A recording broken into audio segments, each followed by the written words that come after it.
In the previous lecture, the topic of linear impulse and momentum was started, and an equation of linear impulse momentum was developed for a single particle. Now we consider a system of particles. To derive the equation for the system of particles, we assume a system in which you can see the several particles.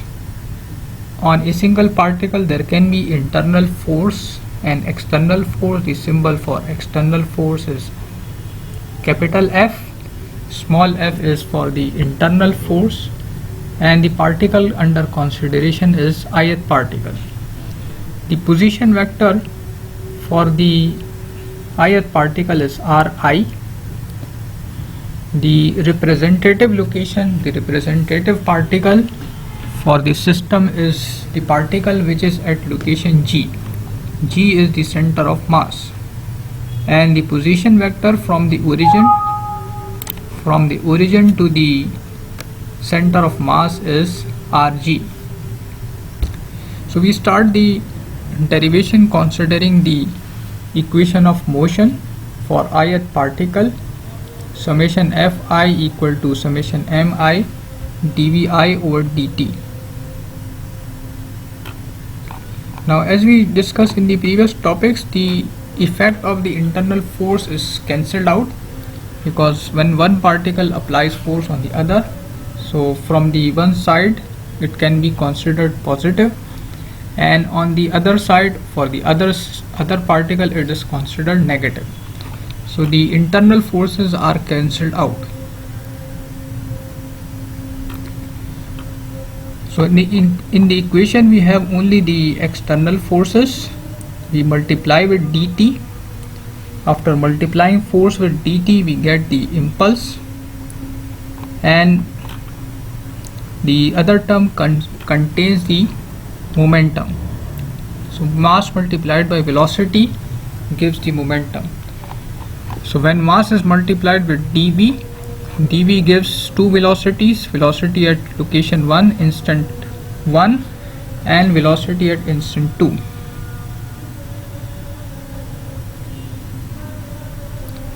So this is the equation of linear impulse and momentum for a system of particles. We can do further some further manipulation.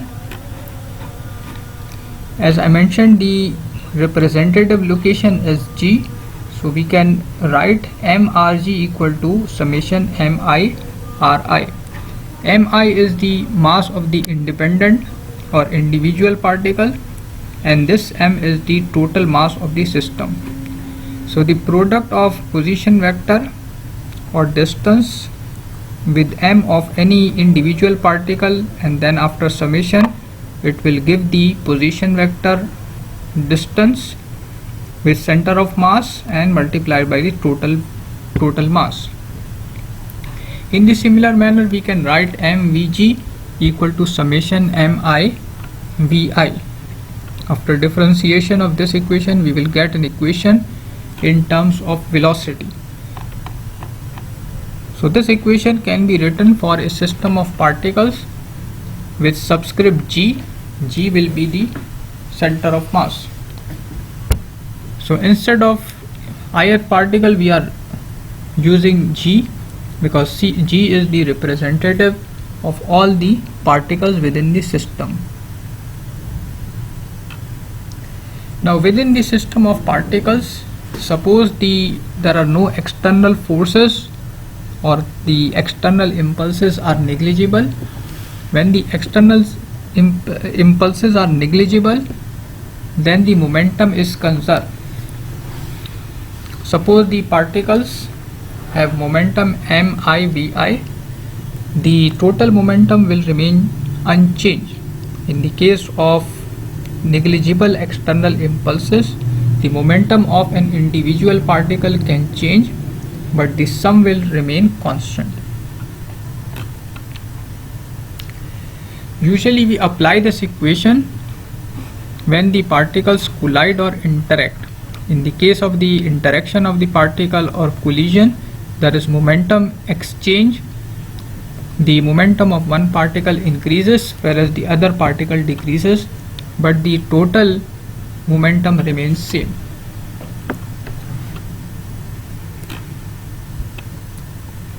The external impulses are neglected. There are two reasons for neglecting the impulses. One is that the amount of force is negligible. Secondly, the amount of force, the magnitude of force is sufficient, but the time is very short. So whether the force is negligible or time is negligible, in both cases the impulse becomes negligible.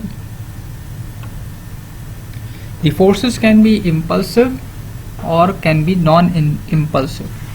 If the magnitude of impulse is small, then the force which is creating impulse will be termed as non-impulsive force.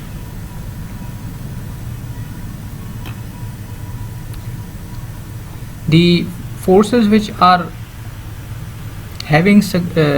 which result in significant impulse is the impulsive force. In that case, even though the time is short, the force is very large, and the large force results in large impulsive forces. The example of the impulsive force is the contact force in case of explosion or the striking of one body against another. Non-impulsive force is the weight of the object. Suppose the time of contact, the time under consideration is small. In that case, the weight of a body multiplied by time gives the non-impulsive force. So weight is non-impulsive force if the time under consideration is small. But if the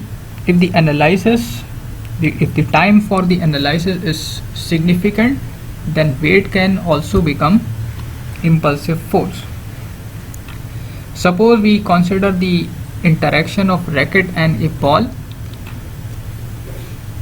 If we consider the time which is during the contact of racket and ball, in that period of time the weight is a non-impulsive force, because the magnitude of time, the duration of time is very small, and when we multiply weight with time, it will give a small impulse. But if the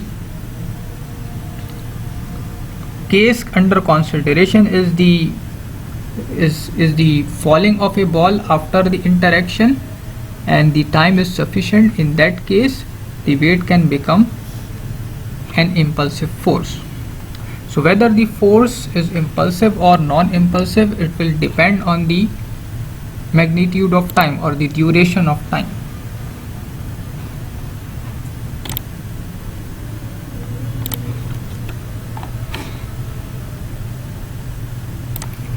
Okay, now we consider few problems related to the topic. The first one is related to kinetics of particle, work and energy, which was explained in the previous lecture. In this problem, there is a rod, and on the rod a collar is sliding. The collar is connected to a spring which is connected on the other end to the wall. The data which is given is the mass of the collar. Mass of the collar is 5 kilogram, and the velocity is 5 meter per second when it is at location A. The velocity which is at point B has to be determined. The stiffness of the spring is given, it is 50 Newton per meter. Similarly, the dimensions are given. This length is 200 millimeter, and this is a circular portion of the rod. It has radius of 200 millimeter. The length of the unstretched spring is 100 meter. So here you can see the length is more than 100, whether it is at location A or location B. In both cases the length is greater than 100 millimeter. So this means the spring is stretched. To determine the velocity or speed at point B, we calculate the various energies of the collar. In the mechanical engineering, in the topic of dynamics, the energy considered are kinetic energy and potential energy. And we have studied in the topic that potential energy usually considered are the gravitational potential energy and elastic potential energy. So we calculate the kinetic energy of the collar at location A. So mass of the collar is 5 kg, velocity is 5 meter per second as given in the problem. So after solving we get 62.5 joules. Then kinetic energy of collar at B. At B it is unknown, so we write half m, arm is 5 kg, and then Vb square. Then calculation of the gravitational potential energy. For the potential energy we need some reference or we need some datum. So we place our datum or on a horizontal surface, horizontal plane passing through B. So for gravitational potential energy we multiply mass G and H. So mass is 5 kg, G is 9.81, height of location A is 200 millimeter. So in meters it is 0.2. After multiplication the gravitational potential energy at A is 9.81. Then gravitational potential energy at location B. B is our reference point. So since it is a reference point, there is no gravitational potential energy at point B because it is at the datum. Then elastic potential energy, as we have derived in the topic, that it is half k x square. Value of k is given, it is 50 Newton per meter. We determine the value of XA. For determining the value of XA, we have to measure this distance, we have to calculate this distance. This is 200 meter, this is 200 meter. So we apply the Pythagoras theorem. This will give 282 millimeter. So 282 millimeter is 0.28 meter. So total length of the spring at location A is 0.282 or 0.283 meter, but the unstretched length is 0.1. So the excess length is 0.183. The potential energy will not depend on the actual length, it will depend on the excess length. So excess length is total length subtracted by unstretched length. So unstretched length is 0.1, the subtraction gives 0.183. To obtain the potential energy or elastic potential energy at location A, half k is 50, XA is 0.183. So potential energy at location A is 0.84 joules. Then we obtain the elastic potential energy at location B. So here we can see in the figure, this is 200, this is 200. So total length is 400 and unstretched length is 100. So 400 minus 100 will give 300. So 300 millimeter is 0.3 meter. So xp is 0.3 meter. We multiply 0.3 square with 50 and then half. This will give 2.25 joules.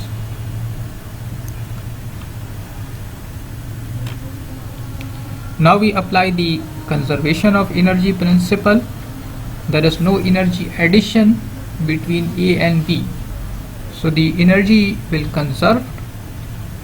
Kinetic energy can convert into potential and vice versa.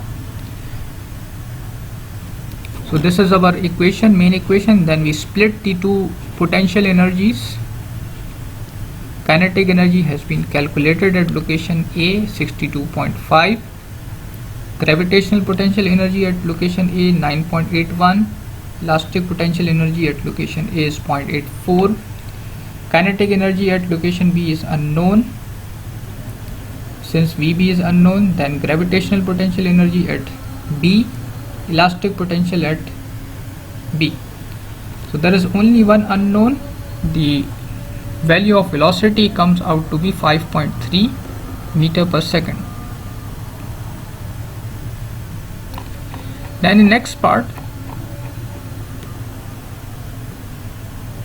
we have to find the normal force the collar exerts on the rod at this point. So we have to find the normal force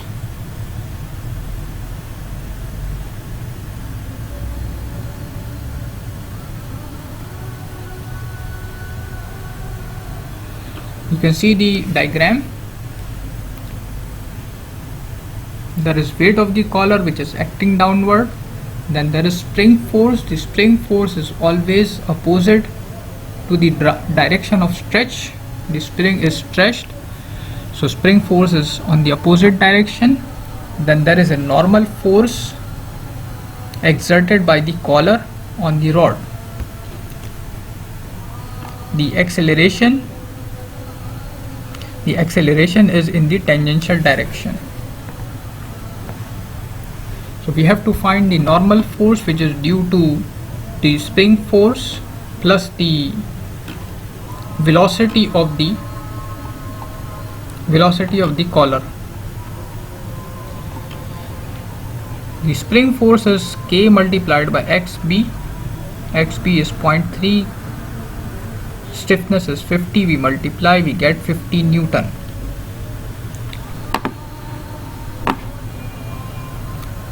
Then equation of motion in normal direction. In normal direction we have N is the normal force and 15 is the spring force. So you can see this is the spring force and this is the normal force.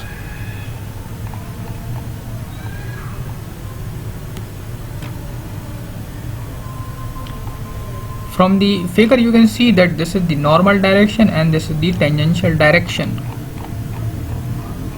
Suppose this is the motion of the collar, so this will be the tangential direction.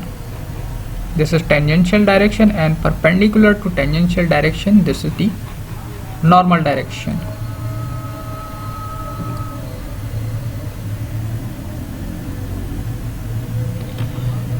So sum of forces in normal direction is equal to mass into normal acceleration. Normal acceleration is v square over rho. So v square, v is 5.3 as calculated from the conservation of energy equation, and then radius of curvature is 0.2. So here we will consider this radius. For the normal acceleration we will consider the radius of this rod. So this radius is 0.2. We will not consider the length of the spring. We will consider the radius of the rod on which the collar is moving. So after calculation we get 694 Newton as the normal force.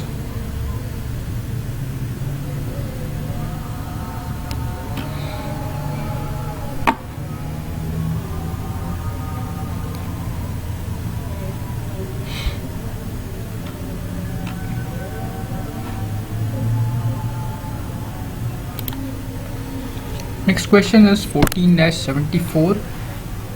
In this problem there are two blocks A and B and they are connected to a cord, the mass of block A is 20 kilogram, the mass of block B is 30 kilogram. We have to find the speed of each block when B moves downward 1.5 meter.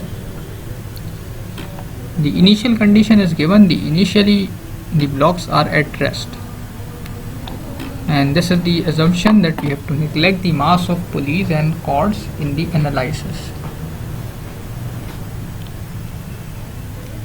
So for such type of problems, we need some reference location or datum through which we can measure the distances. So this is our datum. The length on the pulleys of the cord is neglected, and the length above the datum is neglected, because this length will be constant. This is a rigid element, so this length will not vary. The lengths of SA and SB can change as the blocks will move. So we write the position relation or displacement relation. If we exclude the length above the datum and on the pulleys, then 3SA plus SB is equal to L. This is SA, again SA, and again SA. Even though this length is small, but this is not according to scale. So for that we can neglect this length and we can assume that this is complete SA, and this is this length from the datum of block B, or this end is SB. So 3SA plus SB is equal to L.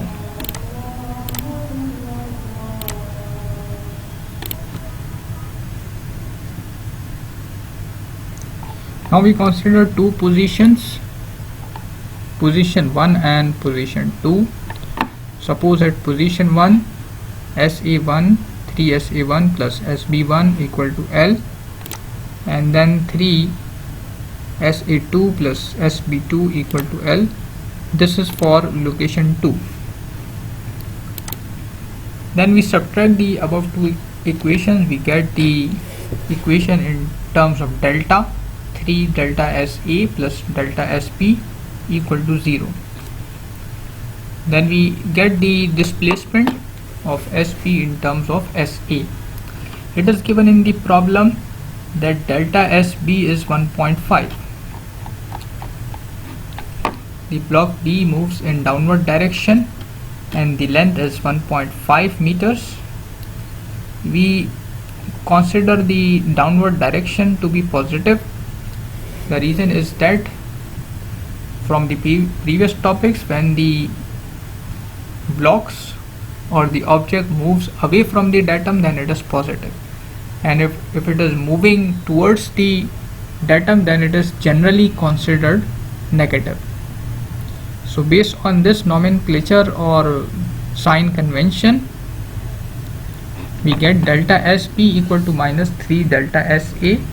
The value of delta SB is 1.5. We get delta SA equal to minus 0.5 meter. This means the block A moves 0.5 meter above when block B moves 1.5 meter down. Then we divide with delta T. After dividing with delta T, we get velocity. Similar equation for the velocity: V dash 2 equal to minus 3 VA dash 2. Now we apply the conservation of energy principle. The sum of kinetic energy and potential energy is same. In the system there are two particles and both will have their kinetic energies and potential energy. In the absence of any losses, frictional losses, the sum of kinetic energy and potential energy of the two blocks will not change.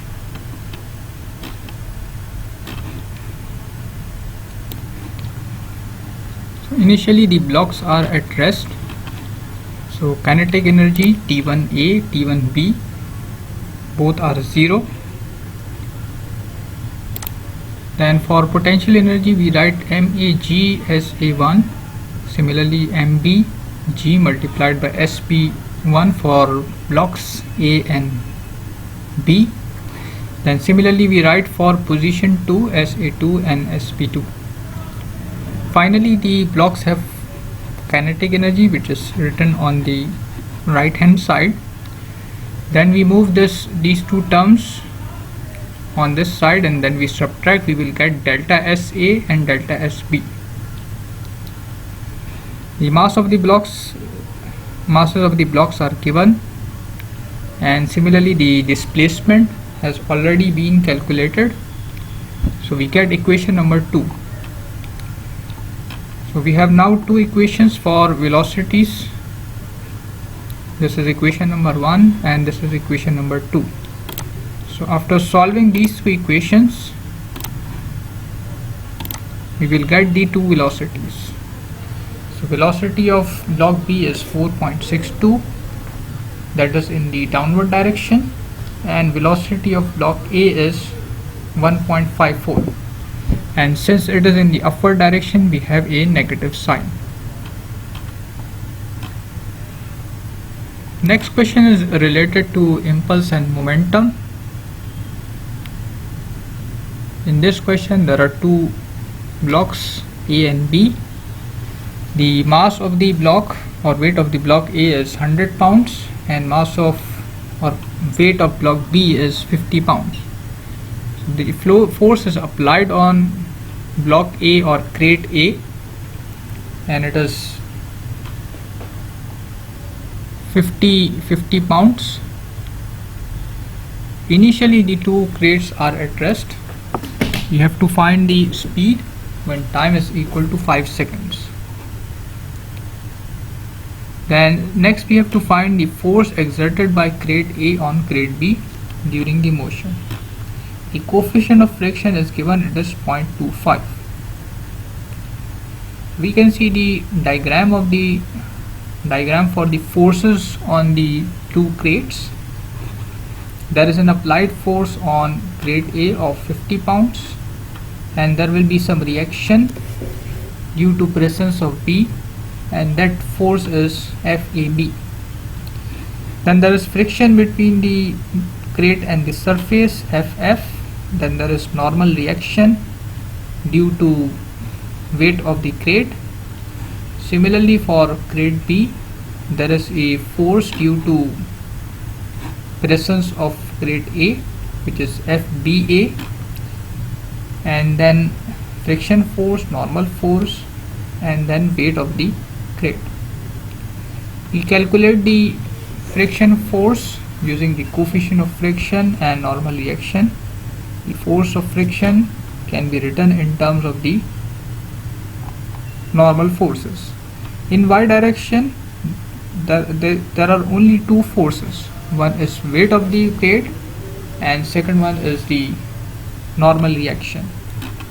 So by solving the equation of motion in y direction, we get the normal reaction 100 pounds and 50 pounds. The normal reaction will be equal to weight of the block. Then from normal reaction we can calculate the friction force. So friction force is 0.25 multiplied by 100, this will give 25, and then friction force for block B, 0.25 multiplied by 50, this gives 12.5. Then we apply the equation of impulse and momentum in x direction. Initial velocity is 0, and then the forces, there are three forces in x direction when we consider crate A. One is the applied force, 25 is the friction force, and there is a force due to presence of block B. Mass can be calculated from weight and value of g, 100 divided by 32.2. So we get velocity of the two crates in terms of the force between A and B.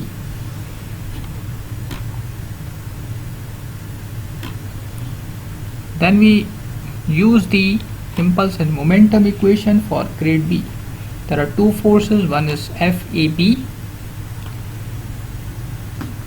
which is due to presence of A, and there is a friction force which is 12.5. Then mass of the block is 50 divided by 32.2. After solving this equation, we get another equation. So we can name these two equations 1 and 2.